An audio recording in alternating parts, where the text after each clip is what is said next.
1619, tahun penting bagi Asia Tenggara. Perusahaan Hindia Timur Belanda, VOC, mengincar Sunda Kelapa, pelabuhan Kesultanan Jayakarta yang berkembang pesat. Lautan yang berkilauan dan perdagangan yang ramai tidak percaya bahwa badai akan segera terjadi. Ini adalah kisah ambisi, pengkhianatan, dan pemberontakan. Temui Willem van Ridge, seorang kapten VOC licik yang dikenal karena kecerdasannya yang tajam dan pedangnya yang bahkan lebih tajam. Bertugas mengamankan Sunda Kelapa untuk dikuasai Belanda, ia mempunyai motif rahasia, balas dendam terhadap seorang bangsawan Jayakarta yang menganiaya keluarganya. Kesultanan Jayakarta, yang menjadi mercusuar perdagangan, berada di ujung tanduk. Sultan Pangeran Jayawikarta, seorang pemimpin yang penuh perhitungan, mencurigai niat VOC namun menghadapi perpecahan di dalam istananya. Beberapa penasihat memandang Belanda sebagai sekutu, yang lain memperkirakan kehancuran. Di tengah ketegangan, muncullah seorang pedagang rempah-rempah muda bernama Amira, yang memiliki ikatan dengan kedua dunia. Cerdas dan banyak akal, tanpa disadari dia menjadi mata-mata karena kesetiaannya terhadap tanah airnya bertabrakan dengan hubungan pragmatisnya dengan Belanda. Armada VOC berlabuh di pelabuhan Sunda Kelapa. Benderanya berkibar tertiup angin.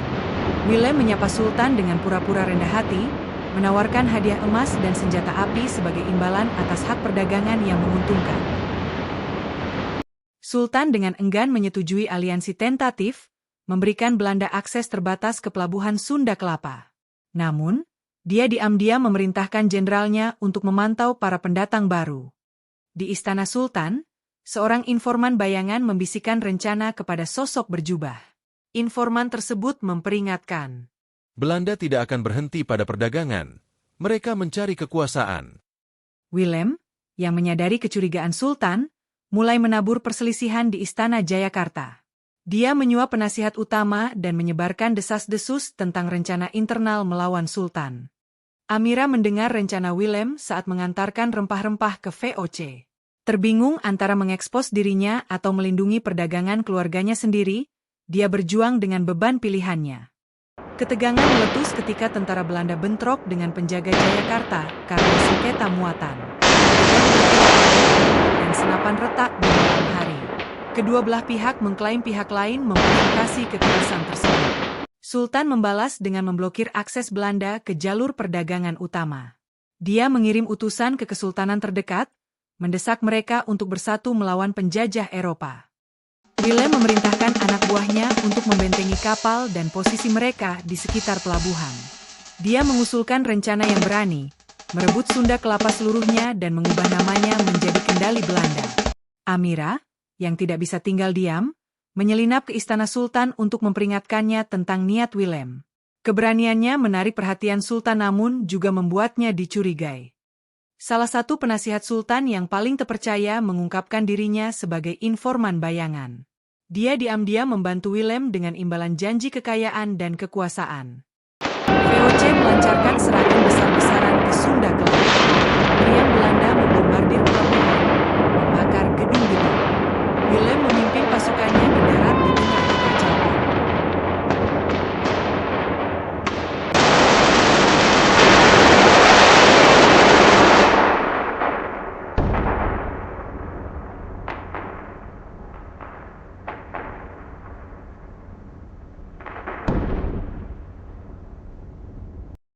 Sultan mengerahkan pasukannya untuk melakukan pertahanan yang putus asa. Pelabuhan yang dulunya berkembang pesat ini menjadi medan perang saat pedang beradu dan anak panah menghujani tembok istana. Amira mengumpulkan sekelompok kecil loyalis dan menyusun rencana berisiko untuk memutus jalur pasokan Belanda dengan menyabotase kapal mereka di bawah naungan kegelapan. Meski mengalami kerugian besar, pasukan Willem merebut istana. Sultan terpaksa mundur, meninggalkan Sunda Kelapa di tangan Belanda. Willem mendeklarasikan pelabuhan tersebut berganti nama menjadi Batavia, yang melambangkan awal dominasi kekaisaran Belanda di wilayah tersebut.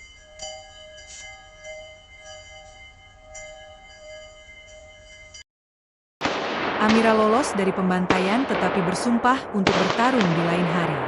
Dia bergabung dengan jaringan rahasia pemberontak yang berdedikasi untuk melemahkan kekuasaan Belanda. Batavia bangkit dari abu, jalanannya berlumuran darah dan air mata Jayakarta. Willem menikmati kemenangannya, tidak menyadari benih pemberontakan yang ditaburkan di bawah kakinya. Amira menggunakan jalur perdagangannya untuk menyelundupkan senjata dan pesan untuk perlawanan. Pesona dan kecerdikannya memberinya julukan, ular Pulau Rempah. Perlawanan bawah tanah semakin kuat seiring Amira menggalang lebih banyak pendukung. Tersembunyi di hutan lebat di luar Batavia, para pemberontak bertemu secara rahasia, merencanakan serangan terkoordinasi terhadap jalur pasokan Belanda. Setiap keberhasilan memperkuat tekad mereka dan melemahkan kendali Belanda. Willem, sadar akan meningkatnya kerusuhan, menerapkan tindakan yang lebih ketat.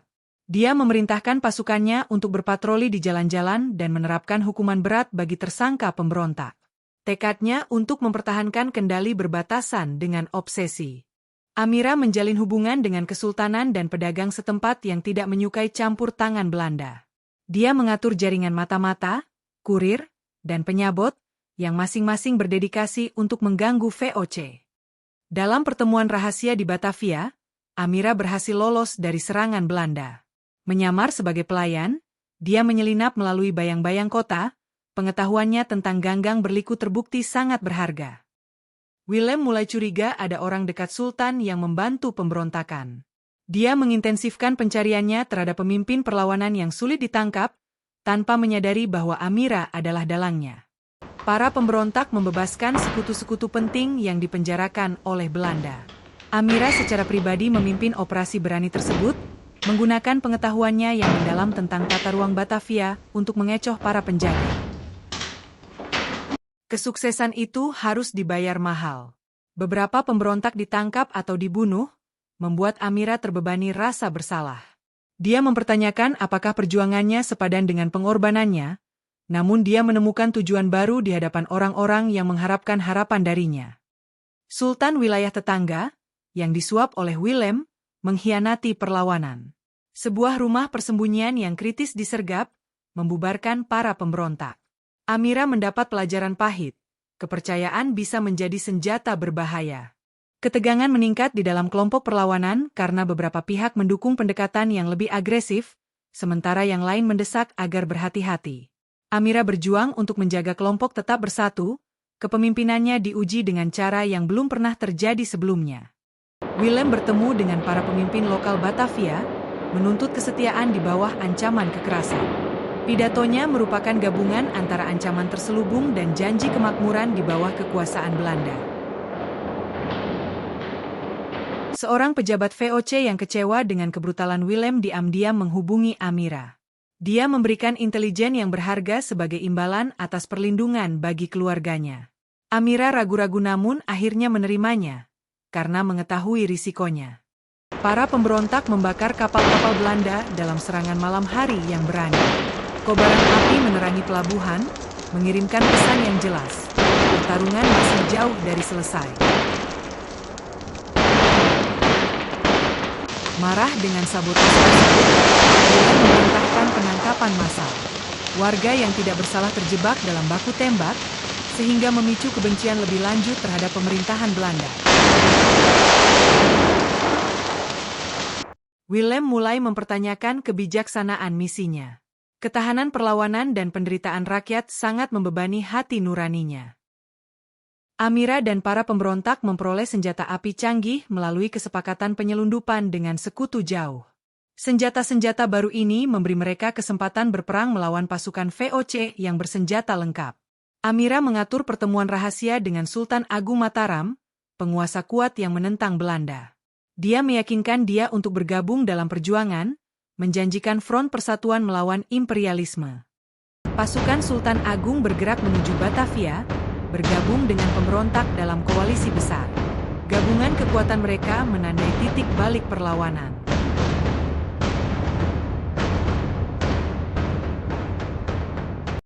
Willem, menyadari bahwa ia kalah jumlah, meminta bantuan VOC.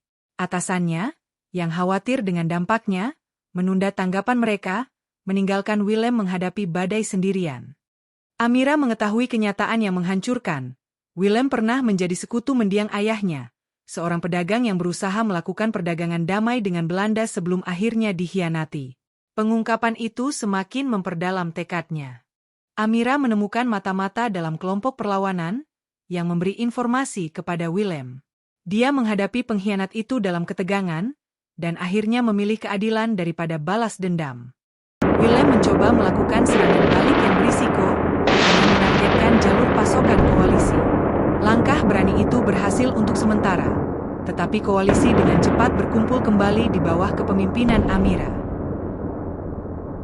Koalisi mengepung Batavia, memutus pasokan Belanda. Kelaparan dan keputusasaan mencengkeram kota saat para pembela menghadapi kemungkinan yang mustahil.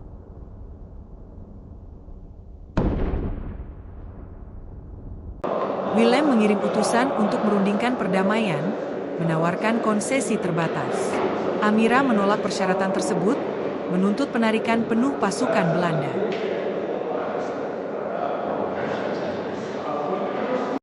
Amira menemukan terowongan kuno di bawah Batavia, peninggalan kesultanan. Ia menggunakannya untuk menyusup ke kota dengan tim kecil, menyiapkan panggung untuk serangan terakhir. Koalisi melancarkan serangan besar-besaran. Willem dan Amira saling berhadapan di jantung kota. Dendam pribadi mereka memuncak dalam duel sengit.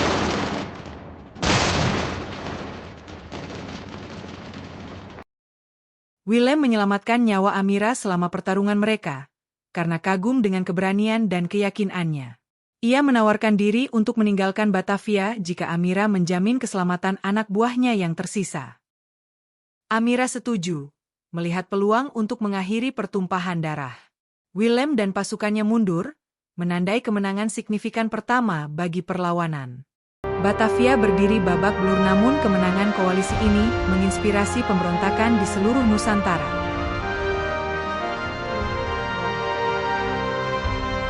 Amira memimpin para pemberontak dalam penyerangan yang berani ke markas pusat VOC di Batavia.